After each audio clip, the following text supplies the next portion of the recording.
I am not a lawyer, Mr. President.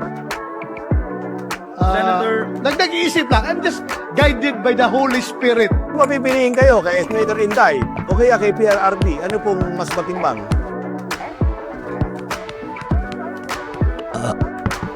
Alam nyo, naipit ako dyan sa sitwasyon na yan noon pa eh. Noon pa, nung chief city director ako ng Davao, si Inday ang mayor, vice mayor si PRRD.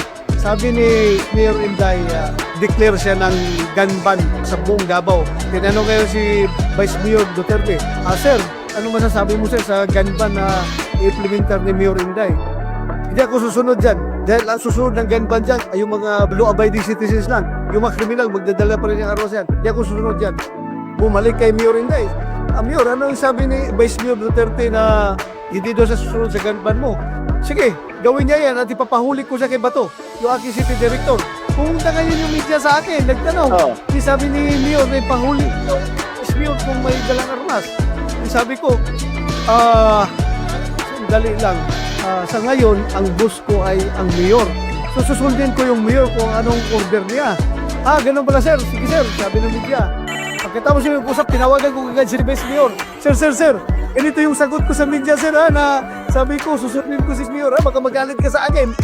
Tawa siya ng tawa. Naiipit ako.